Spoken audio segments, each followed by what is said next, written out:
El primer puente con un sistema atirantado que se hizo en Colombia es en la ciudad de Barranquilla, el puente Pumarejo sobre el río Magdalena, que está en este momento siendo reemplazado por un nuevo puente de también características atirantadas, pero de mayores dimensiones. Posteriormente, aquí en Colombia se construyó ya con un aporte muy grande de la ingeniería colombiana, tanto en la parte de diseño como en la etapa de construcción, el puente atirantado que está uniendo las ciudades de Pereira y Dos Quebradas, que se conoce como el viaducto César Gaviria. Ese es también un puente atirantado, se construyó hacia la década del 90 del siglo pasado, con una participación muy grande de los ingenieros colombianos. Eso ya nos dejó muchas experiencias. A partir de ahí se han hecho muchos más puentes. Algunos peatonales. En Bogotá, por ejemplo, tenemos unos puentes atirantados peatonales en el centro comercial Salitre Plaza. Aquí en Bogotá tenemos un puente atirantado que en su momento se volvió famoso porque tuvo un problema también, una falla estructural en la 106 con carrera 11 en el Cantón Militar, un puente que tuvo una falla en el día del proceso de la prueba de carga, pero que ya está rehabilitado y está funcionando completamente. En Antioquia se han construido 3 puentes atirantados, tal vez vehiculares. En la vía al llano también actualmente se estaba construyendo que es uno de los más grandes que se ha hecho hasta el momento en el país, o que se va a hacer porque seguramente se irá a terminar. A nivel mundial, el puente más grande atirantado tiene una luz central, o sea, la distancia entre los pilones centrales de más de 1 kilómetro. Está hecho en Rusia. En China también tienen otro que es cerca de esa luz. Esos son los puentes más grandes que se han hecho a nivel mundial. Pero esos son muy emblemáticos en muchos sitios. En el norte de Europa han construido varios. Hay uno muy famoso en Francia, en la región de Normandía. Hay otro muy famoso que une 2 naciones, que son Noruega y Dinamarca, en la parte norte de Europa. Es un puente de grandes proporciones también atirantado. Así que el sistema ya tiene mucho tiempo y muchos años de trabajo. Un trabajo muy importante cuando se hace el proyecto de cualquier puente, pero especialmente este tipo de puentes, es la parte geotécnica. No es solo geotécnica, también es geológica. Es necesario conocer los orígenes geológicos del sitio donde estamos trabajando. ¿Qué tipo de rocas vamos a encontrar? ¿Qué tipo de suelo está encima? ¿Cuál es la historia geológica de esa zona? ¿Cuáles son los riesgos sísmicos del sector donde se está trabajando? Y a través de todo eso se puede determinar la estabilidad de la zona. No es que tengamos que encontrar un sitio estable, porque si no los ingenieros no construiríamos estas estructuras. Lo que tenemos es que buscar una solución al problema que encontremos. Por ejemplo, en el caso de este puente atirantado específicamente en la vía de Villavicencio, estamos trabajando sobre la cordillera oriental. Tenemos varios problemas. En primer lugar, la cordillera de los Andes es una cordillera joven geológicamente. Tiene ciertas inestabilidades, se presentan deslizamientos, se presentan fenómenos de deslaves. Adicionalmente tenemos unas pendientes muy fuertes. Si ustedes observan las fotografías y demás cosas que han salido a raíz del problema del puente, notarán que en ese sitio hay un cañón muy profundo. La quebrada de Chirajara ha excavado a lo largo de muchos millones de años ese cañón. En el sitio donde está el puente, específicamente la profundidad del cañón es cerca de 280 metros. Ahora, los ingenieros tenemos que buscarle una solución a eso. ¿Qué hacemos? Ubicamos los pilones lateralmente en el sitio donde nos conviene, y luego hacemos una excavación profunda y construimos unos pilotes. Esos pilotes pueden estar a profundidades que no conozco exactamente el proyecto, pero por referencias que tengo de proyectos cercanos en los que he tenido la oportunidad de trabajar, pueden estar entre 20 a 40 metros, más o menos de profundidad. ¿Hasta dónde llevamos esos pilotes?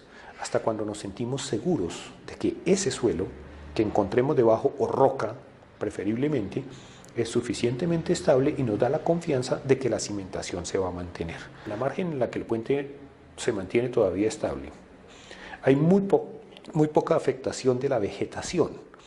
Tratamos de intervenir solo el área estrictamente necesaria. Reducimos al mínimo las intervenciones porque, primero, hemos aprendido que mientras menos molestemos a la naturaleza, ella menos nos molesta posteriormente a nosotros. Y en segundo lugar, porque hay que preservarla. En una cimentación nunca se debe escatimar recursos. Es uno de los peores sitios para ahorrar. Porque si ustedes tienen problemas en otro sitio y la cimentación está bien, la estructura puede mantenerse, pero si una cimentación falla, todo el sistema falla. Respecto a la estabilidad de la montaña, pues precisamente esa es una de las cosas por las cuales se decidieron por esa tipología de puente que se está haciendo. Hace muchos años, cuando inclusive un poco antes de que yo empezara a ejercer la ingeniería, se acostumbraba a tratar de llevar la vía hasta el extremo posible más cercano a la quebrada, y de hecho en Chirajara existe un puente que todavía quedan sus ruinas en ese punto, de tal manera que el puente nos quedara muy pequeño, porque es que un puente es costoso, es muy costoso dentro de una vía. Bueno, pero si podemos hacer un puente muy pequeñito, pues nos ahorramos ese dinero. Esa era la forma de pensar que teníamos los ingenieros. Si ustedes fuesen al sitio de Chirajara, observarían que a través de las montañas hay una carretera que continúa por allá hasta el fondo de la garganta, y hay un sitio donde hay un paso que tiene más o menos 25 metros. Ahí existía un puente de 25 metros de longitud.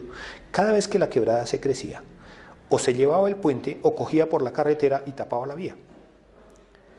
Después aprendimos los ingenieros que así no se hacen los puentes, porque esos costos son muy grandes. El costo inicial es económico. Sí, hicimos solo un puentecito pequeño, pero a mediano y largo plazo, ¿cuál es el costo? ¿Cuánto vale cerrar una vía de esas? ¿Cuánto le cuesta a la economía del país que la gente del llano no pueda traer los productos y que la gente de la ciudad no tenga el acceso a esos productos? Por eso, si ustedes observan en Chirajara, existe actualmente un puente un puente curvo, que tiene unas luces muy grandes, del orden de 180 metros, y se iba a construir este nuevo, o se está construyendo, no se iba porque se va a construir, este puente nuevo que tiene unas luces todavía más grandes. ¿Qué estamos haciendo? Separándonos de la zona crítica y permitiendo que si se presenta una avalancha o cualquier otra situación, pueda pasar por debajo del puente sin que nos afecte. Por eso en la estabilidad no entra solo la parte geotécnica, también entra la parte hidráulica. La parte hidráulica y de hidrología, tenemos que analizar cómo es la zona, qué precipitaciones tiene, qué caudales, cuáles son las crecientes máximas que se pueden presentar, y en función de eso poder hacer la proyección de qué tipo de puente nos conviene más para mantener en funcionamiento la vía. Construyen ustedes dos elementos que son muy similares en su tipología, el tipo de material, las secciones, los cables, las condiciones, las cargas que se tienen. Muy bien, los dos son muy similares. Si uno de ellos falla, pues la siguiente pregunta que uno se hace: ¿y cómo está el que no ha caído?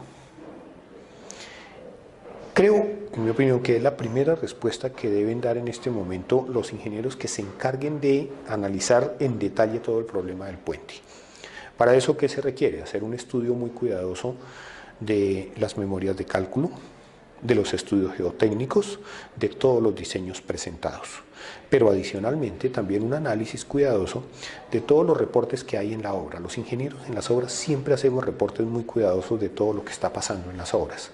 Nosotros llevamos registros. Primero hay un cuaderno que se llama la bitácora, en el que está anotado todos los sucesos que van pasando en la obra día por día. En segundo lugar, tenemos registros de todo lo que sucede con los materiales. Cada vez que llega un concreto, le hacemos ensayos. Determinamos si ese concreto es o no de las características que necesitamos. Cuando llega un acero, los aceros siempre vienen acompañados de un certificado de calidad que expide la acería. Y todo eso además está certificado por ensayos de laboratorio. De hecho, en la escuela se hacen ensayos para muchas de las empresas en Bogotá y en el país cuando se requiere ese tipo de cosas. Hay que analizar esa parte, ver si los concretos cumplían con las condiciones que se tenían. Aparte de eso, también tenemos que analizar los procesos constructivos. ¿Se hicieron como era debido? ¿Se aplicaron en la forma en que se tenía previsto en los diseños? ¿Fueron debidamente supervisados? ¿Alguien estuvo verificando que esos procesos quedaron bien y quedó registrado en la obra que eso estaba bien? Si todo quedó bien, pues la siguiente parte es determinemos entonces cuál fue el origen del problema.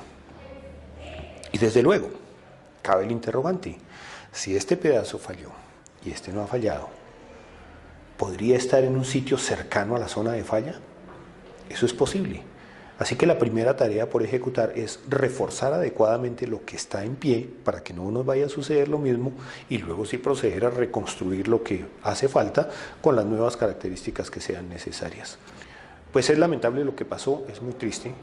Pero si pensamos en el universo general de construcción en Colombia en los últimos años, desde cuando empezó el régimen de concesiones y se empezaron a hacer las famosas vías 1G, 2G, ya vamos en 4G y como que vamos a iniciar 5G, hemos construido, no estoy seguro del número, pero creo que alrededor de 5.000 puentes en el país. Solamente hemos tenido algunos pequeños inconvenientes en unos y este que es grave, porque en el resto no han sido fallas en la etapa de construcción y más aún, los puentes que hemos dado al servicio, ninguno de ellos ha fallado, todos están en perfecto estado. Luego, por uno solo demeritar todo no estaría bien.